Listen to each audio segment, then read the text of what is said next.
रिंगणगावच्या 13 वर्षीय मुलाचा गळा चिरून शेतात फेकलं. एरंडोल तालुक्यातील खर्ची परिसरातील घटना. एरंडोल तालुक्यातील रिंगणगाव इथून बेपत्ता झालेल्या 13 वर्षीय मुलाचा खर्ची गावाजवळ गळा चिरलेल्या अवस्थेत मंगळवार दिनांक 17 जून रोजी सकाळी 8 वाजता मृतदेह आढळून आलाय. यामुळे तालुक्यासह जिल्ह्यात खळबळ उडाली आहे. एरंडोल पोलीस स्टेशन तपास करत आहे. तेजस गजानन महाजन वय 13 वर्ष राहणार रिंगणगाव तालुका एरंडोल असं मयत बालकाचं नाव आहे. तो रिंगणगाव इथं आई वडील मोठी बहीण यांच्यासह राहत होता. तेजसचे वडील गजानन हे शेती काम करून हार्डवेअरचं दुकान चालवत उदरनिर्वाह करतात. दरम्यान सोमवार दिनांक 16 जून रोजी गजानन महाराज यांनी त्यांचा 13 वर्षीय मुलगा तेजस महाजन याला दुकानावर बसवून जळगावला कामानिमित्त निघून गेले होते. तर तेजस हा संध्याकाळी दुकान बंद करून घरी जाणे कुटुंबियांना अपेक्षित होतं. मात्र तेजस घरी आला नाही. सोमवारी गावाच्या बाजाराचा दिवस देखील होता म्हणून शोधाशोध सुरू झाली. अखेर तेजस मिळून न आल्यानं एरंडोल पोलीस स्टेशनला कुटुंबियांनी तक्रार दाखल केली. यानंतर पोलिसांनी निरीक्षक निलेश गायकवाड यांच्या मार्गदर्शनाखाली तपास चक्र फिरवत तेजसचा शोध रात्रभर सुरू ठेवलेला होता. अखेर मंगळवारी सकाळी 8 वाजताच्या सुमारास एरंडोल तालुक्यातील खर्ची गावाजवळ निंबाळकर यांच्या शेतात 13 वर्षीय मुलाचा मृतदेह गळा चिरलेल्या अवस्थेत असल्याची माहिती एरंडोल पोलिसांना काही ग्रामस्थांनी दिली. पोलिसांनी घटनास्थळी जाऊन खात्री केली असता मृतदेह तेजस महाजन याचाच असल्याचं स्पष्ट झालं. या घटनेमुळे कुटुंबियांना जबर धक्का बसलाय. दरम्यान बालकाची हत्या करण्यामागील कारण काय याबाबतचा तपास पोलीस करताय. काही इस्मांची संशयित म्हणून धरपकड केली असल्याची माहिती मिळते. खुनाच्या घटनेमुळे पुन्हा एकदा जिल्हा हादरला. राजेश गजानन महाजन हा संध्याकाळी या ठिकाणी सोमवार या निमित्ताने बाजार होता आणि या बाजारामध्ये तो संध्याकाळी फिरत असताना त्याने एका दुकानावर बिर्याणी घेतली आणि 7 वाजेपासून तो कोणालाच दिसला नाही, बेपत्ता झाला आणि एक परिसरामध्ये आणि गावामध्ये शोधकार्य सुरू झालं.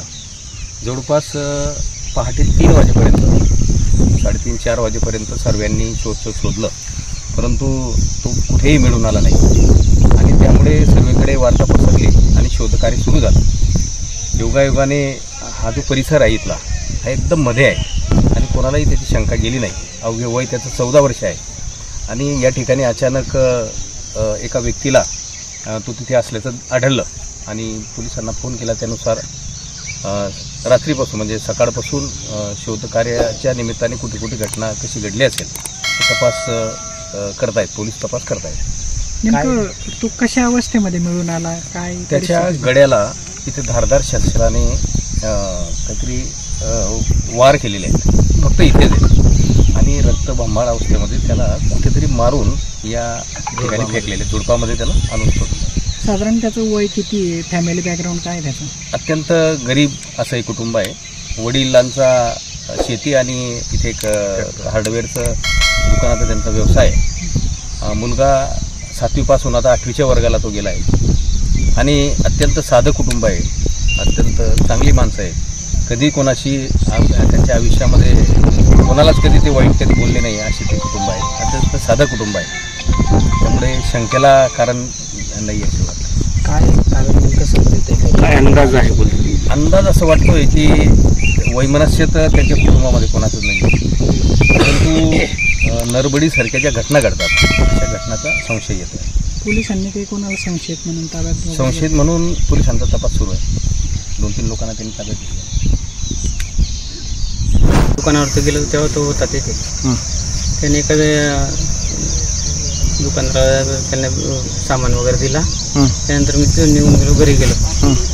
त्यानंतर जेवणाची वेळ झाली, मी घरी जेवणाला गेलो. नंतर मी त्याच्या घरी गेलो तेव्हा माहिती पडलं की जेवणाला घरी आला नव्हतं.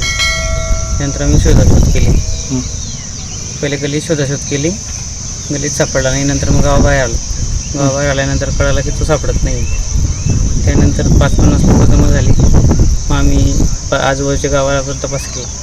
तो कुठेच मिळत नव्हता. मग रात्री आम्ही गाडी शोधून कोणी एरंडोलला, कोणी जळगाव, कोणी मुसाव या दिशेने सगळीकडे आम्ही तपास सुरू केला. त्यानंतर सकाळी गावातील एक व्यक्तीला तो इथे दिसला. तुम्ही रात्री पोलीस स्टेशनला गुन्हा वगैरे लिहिला होता? हो, लिहिला होता. कसा लिहिला होता? त्याचे वडील गेले होते. हरवल्याची तक्रार दाखल केली हो, हरवल्याची तक्रार. त्यानंतर गावातल्या CCTV कॅमेरामध्ये तो आम्हाला 7:03 इकडे त्यांना दिसला, खर्ची रोडकडे. खर्ची रोडकडे. बरं, आता सकाळी तुम्हाला कोणी सांगितलं, कसं समजलं ही घटना? कसं? मग आम्ही दुसऱ्या गावाला बघायला गेलो. तो गाडीमध्ये गाडी घेऊन त्यानंतर गावाचे व्यक्ती सर्व पाहून झाल्यानंतर विहीर बघितले, विहिरी सोडल्यामुळे इथे काळ्या जाळ्या झोपडमध्ये आले तेव्हा एका व्यक्तीला इथे दिसलं, गावातील व्यक्तीला दिसलं. बर. त्यांनी सर्वांना सांगितलं. तुमचे कोणाचे काही भांडण वगैरे काही तंटा नाही, त्याच्या वडिलांचं काही नाही, राजकारण वगैरे काही नाही, दुश्मनी राजकारण? नाही. एक मिनिट दादा. काय नेमकी काल घटना घडली आहे? काल शाळेचा पहिला दिवस होता, हा किती शिकतो, काल शाळेत गेला नव्हता का? नेमका बेपत्ता कसा झाला होता? त्याला संध्याकाळी 7 वाजता आम्ही रस्त्यालगत असलेल्या CCTV मध्ये बघितलेलं आहे. त्याचे वडील जळगाव निमित्त गेले असल्यामुळे तो दुकान एकटं सांभाळत होता. तो आता 7वीच्या वर्गात असल्यामुळे आता कालच्या दिवशी तो 8वीच्या वर्गात प्रवेश करणार होता. काल गेला नव्हता का शाळेत? काल शाळेत गेला नव्हता तो. दिवसभर त्याचे वडील जळगावला असल्यामुळे तो दुकान सांभाळत होता. बेपत्ता झाला कसं काय आला नेमका? बेपत्ता संध्याकाळी तो जेवणाच्या वेळेस घरी यायचा 8 वाजेपर्यंत. तर तो घरी न आल्यामुळे शोधा मी सर्वांनी सुरू केली. 8 वाजता आम्ही अलाउजमेंट वगैरे केली पण तो कुठून मिळून नाही आला. त्यामुळे आम्ही रात्रभर त्याचा शोध घेत होतो. इथं नेमकं मग त्याची बॉडी कशी मिळाली ते कोणाला कळालं? ते आमचे नातेवाईक वगैरे त्यांना शोध करत होते. तर मग एखाद्या वेळेस या झुडपा वगैरे असं काही चक्कर येऊन काही पडलेला असेल तर असं त्यांनी शोधाशोध केली तर तो इथं मिळून आला.